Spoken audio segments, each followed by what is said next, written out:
여러분 반갑습니다. 경희대학교 한방병원 김진성입니다. 오늘은 입안이 텁텁해요. 또 입이 껄끄러워서 모래를 한 움큼 물고 있는 것 같아요 라고 호소하는 입안에서 느껴지는 몇 가지 종류의 이상 감각에 대해서 알아보도록 하겠습니다. 이러한 이상 감각은 어떠한 기전으로 나타나는지, 또 구분해야 할 몇몇 요인들은 무엇이 있는지, 또 한의학에서는 어떻게 바라보며 어떠한 치료를 하게 되는지 간략히 말씀드리도록 하겠습니다. 입안의 이상 감각은요, 학술적인 용어로 감각부전, 디세시지아라고 이렇게 표현을 하는데, 불쾌감을 유발하는 비정상적인 감각이다라고 볼 수 있는데, 이러한 감각은 주로 통증과 관련해서 나타나는 느낌이에요. 아리고 아프고 또 흔하게 화끈거리는 이러한 양상의 자결통으로 이제 주로 호소되기도 하는데, 그 외에 이제 몇몇 다양한 증상으로 호소하기도 해요. 첫째는 이제 앞서 말씀드린 대로 화끈거리거나 하는 자결통의 양상이 흔하게 있고요. 두 번째는 텁텁해요라고 호소하는 분들을 자주 대하게 돼요. 이 텁텁하다는 정도가 이제 심해지면 마치 떫은 감을 먹었듯이 입이 떫다고 호소하시기도 하지요. 또 다음은 이제 껄끄럽다고 호소하시는 분들이에요. 거친 느낌 이런 거와 유사한데 모래를 한 움큼 물고 있는 것처럼 껄끄럽다고 호소하시기도 하고요. 마지막으로 혀가 부어있는 듯한 느낌이 들다고 해요. 입에 혀가 한 움큼 가득 찬 느낌으로 이렇게 호소하는 경우에 해당이 됩니다. 물론 이 경우는 단순 이상 감각인지 또 부어있는 정도에 따라서 어떤 다른 원인이 있는지도 확인을 하여야 합니다. 예를 들어서 약물에 대한 어떤 민감성에서 나타나는 알러지 반응이나, 물론 세균이나 바이러스의 감염으로 유발되는 어떤 혀의 부종, 이런 것도 이제 구분하여야 합니다. 입안의 이상 감각을 유발하는 요인은 몇 가지가 있습니다.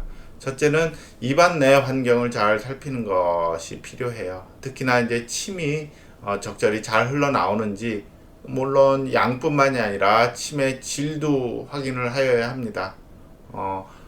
끈적거리는 양상이나 거품이 많은 침이 나오는 어떤 조건이 있는 것은 아닌지, 다음은 세균이나 바이러스에 대한 감염 여부도 확인을 해야 하고요.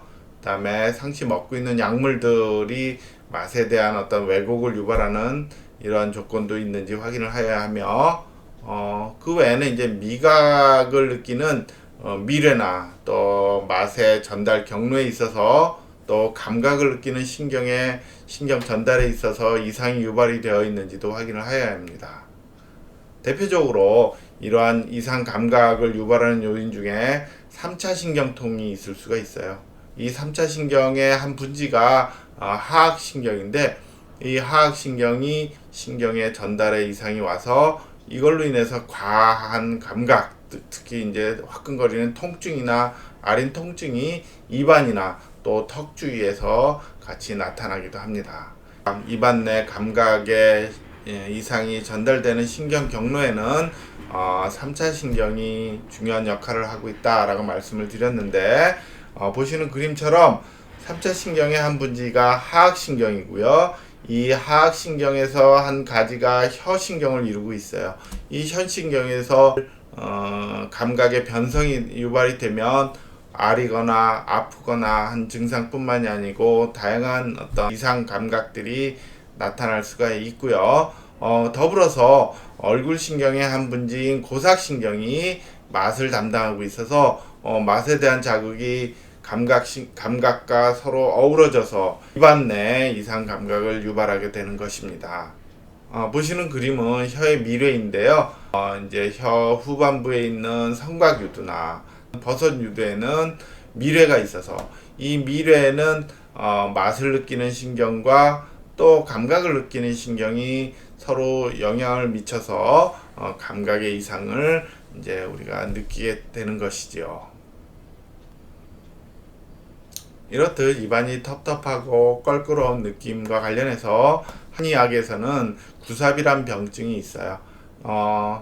이 구삽은 결국 입이 텁텁하면서 마르거나 입안이 껄끄러운 느낌이다 라고 볼 수가 있는데, 관련돼서 우리 내부 장부의 기능 중에 구미는 심에서 주재하고 비위에서 통섭한다 라고 표현하고 있어서 심과 비위 기능이 아주 중요한 역할을 하고 있다 라고 간주하고 있습니다.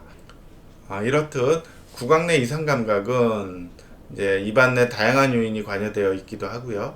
또 3차 신경을 비롯한 신경의 신경병성 어떤 통증으로 나타나기도 해서 이를 조절하기 위한 다양한 시도가 이루어지고 있지만 치료에 한계가 있는 것은 분명합니다. 한의학적인 면에 있어서는 구강 내 어떤 환경을 개선하고 대표적으로 타액 분비에 대한 조절이 필요하겠죠.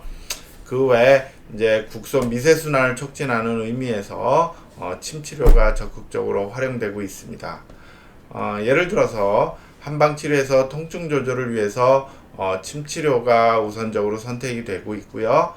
이와 관련된 근거는 2012년도에 발표된 책이전 문헌 고찰이 눈에 띄는데, 이 논문에 의하면 547명의 구강 자결감 증후군 환자에 대해서 침이나 약침 치료를 적용하여서 통증이나 그 외에 이제 입마름이나 맛에 대한 어떤 변화에 대해서 이러한 증상 조절에 효과가 있었다라고 보고되었습니다. 양방의 표준적인 치료의 한계를 보이는 부분을 한방 침 치료나 또 약물 치료를 통해서 이제 종합적인 관리가 필요할 수 있다라고 말씀드리면서 마치도록 하겠습니다.